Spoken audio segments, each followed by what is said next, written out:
بسم اللہ الرحمن الرحیم۔ خواتین و حضرات السلام علیکم۔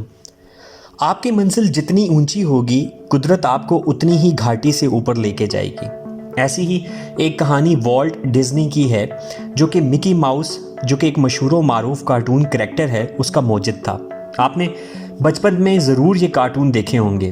والٹ ڈزنی 27,000 ایکڑ پہ موجود ڈزنی لینڈ جسے ہیپیسٹ پلیس آن ارتھ کا نام بھی دیا جاتا ہے اس کا ڈیزائنر بھی ہے۔ یہ دنیا میں اینیمیشن انڈسٹری کا سب سے بڑا انفلوئنسر بھی ہے۔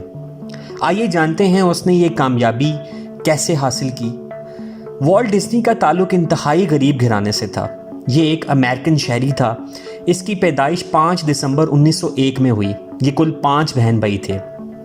ایک دفعہ ایک قریب رہنے والے ڈاکٹر نے والٹ ڈزنی سے ریکویسٹ کی کہ وہ اس کے لیے اس کے گھوڑے کا خاکہ بنا دے۔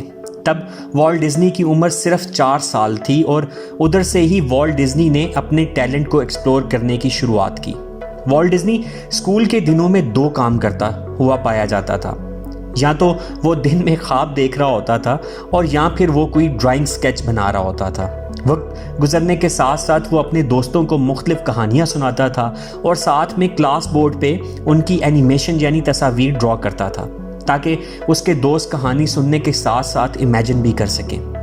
جب والٹ کی عمر 10 سال کی ہوئی تو اس کے والدین ایک اور شہر جس کا نام کرناس تھا ادھر چلے گئے۔ وہاں پر والٹ کے انکل نے اس کے لیے ایک نوکری تلاش کی۔ نوکری کچھ یوں تھی کہ اس نے نیوز پیپر بیچنا تھا اور ساتھ میں کچھ سنیکس وغیرہ۔ وہ یہ کام ریلوے روڈ پہ کرتا تھا اور شاید یہی وجہ ہے کہ آپ اس کے سکیچز میں ایسی اینیمیشنز دیکھیں گے۔ والٹ صبح 4:30 بجے اٹھتا تھا اور اپنے بھائی روئے کے ساتھ نیوز پیپر بیچتا تھا۔ اسے یہ کام اسکول جانے سے پہلے کرنا ہوتا تھا اور یہ کام کرنے کے بعد وہ اسکول چلا جاتا تھا۔ اسکول سے واپس آ کے وہ دوبارہ نیوز پیپر بیچنے نکل پڑتا کیونکہ اس کی روٹین بہت ٹف تھی، اس لیے وہ اکثر کلاس میں سو جاتا تھا۔ والٹ ڈزنی کو چارلی چیپلن بہت پسند تھا۔ جب جنگ عظیم کی شروعات ہوئی تو اس نے آرمی جوائن کرنے کی کوشش کی، پر کیونکہ اس کی عمر محض 16 سال تھی اس لیے وہ آرمی جوائن نہ کر سکا، لیکن اس نے اس دوران ریڈ کراس جوائن کر لی اور وہاں پر اس نے ایز اے ڈرائیور اپنی خدمات انجام دی۔ والٹ ڈزنی ہمیشہ سے ایک ایکٹر بننا چاہتا تھا، لیکن بعد میں وہ مختلف اخبارات کے لیے کارٹونک سکیچ بنانے لگ گیا۔ اس کے ساتھ ساتھ اس نے تھیٹر اور دیگر اداروں کے لیے بھی ایڈورٹائزمنٹ بنائی۔ اسی دوران اس کی ملاقات ایک کارٹونسٹ سے ہوئی جس کا نام اوبے آئیورکس تھا۔ والٹ ڈزنی نے اس کے ساتھ مل کے ایک کمپنی اوپن کی جس کا نام آئیورکس ڈزنی کمرشل آرٹسٹ رکھا، جو کہ کچھ ہی عرصے کے بعد ختم ہو گئی۔ والٹ ڈزنی کو اس کاروبار کا بہت شوق تھا۔ اسی دوران اس نے ایک کریکٹر ڈیزائن کیا جس کا نام اس نے لاف او گرامز رکھا اور اس کریکٹر کے لیے والٹ نے ایک کیمرہ ادھار بھی لیا۔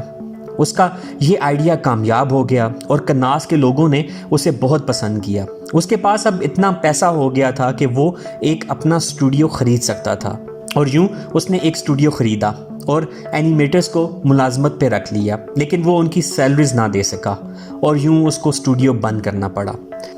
اب اس نے فیصلہ کیا کہ وہ ہالی ووڈ جائے گا اور اس کے لیے اس نے اپنا کیمرہ 1923 میں سیل کر دیا۔ اس نے مختلف اسٹوڈیوز میں انٹرویوز دیے پر کہیں بھی بات نہ بن سکی اور یوں اس نے اپنے بھائی روئے اور اپنے دوست کارٹونسٹ آئیورکس کے ساتھ مل کے ایک کمپنی بنا لی جس کا نام اس نے ڈزنی برادرز اسٹوڈیوز رکھا۔ اسی دوران اس کے ذہن میں ایک کریکٹر گھومتا رہا جو کہ چوہا یعنی مائس سے مشابہت رکھتا تھا اور یوں اس نے اس کا نام مورٹائمر رکھا جس کا نام بعد میں بدل کے مکی ماؤس رکھ دیا گیا، اور یہ کریکٹر اپنے دور میں انتہائی مقبول ہوا اور تمام بچوں کا فیورٹ کریکٹر بن گیا اور والٹ ڈزنی نے اینیمیشن کی دنیا میں تہلکہ مچا دیا۔ آسورڈ دی لکی ریبٹ بھی اسی کی تخلیق تھی۔ اس نے والٹ ڈزنی کمپنی کی بنیاد بھی رکھی۔ دراصل ڈزنی برادرز اسٹوڈیو کا نام بدل کر والٹ ڈزنی کمپنی رکھا گیا تھا اور اس کمپنی کی بہت سی سبسیڈریز بھی ہیں جو کہ آج کے دور میں بھی بیسٹ فیملی انٹرٹینمنٹ پرووائڈ کرتی ہیں۔ ڈزنی نے as a film producer 22 Oscar award حاصل کیے اور اس کی تقریباً 59 نامینیشنز ہوئیں۔ وہ اپنے تجرباتی کاموں کی وجہ سے جانا جاتا تھا۔ اس کی موت کینسر کی وجہ سے 15 دسمبر 1966 کو ہوئی، ٹھیک 65ویں سالگرہ کے 10 دن بعد۔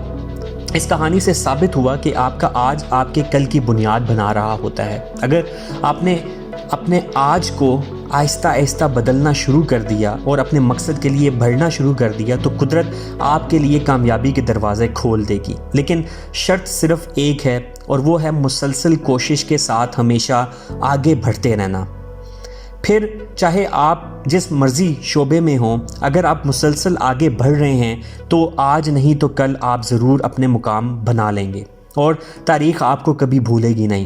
زندگی کی ناکامیوں کو صرف ایک معمولی سی دوبارہ کوشش کرنے کی آپشن سمجھیں، نہ کہ اس ناکامی کی وجہ سے آگے بڑھنا ہی چھوڑ دیں.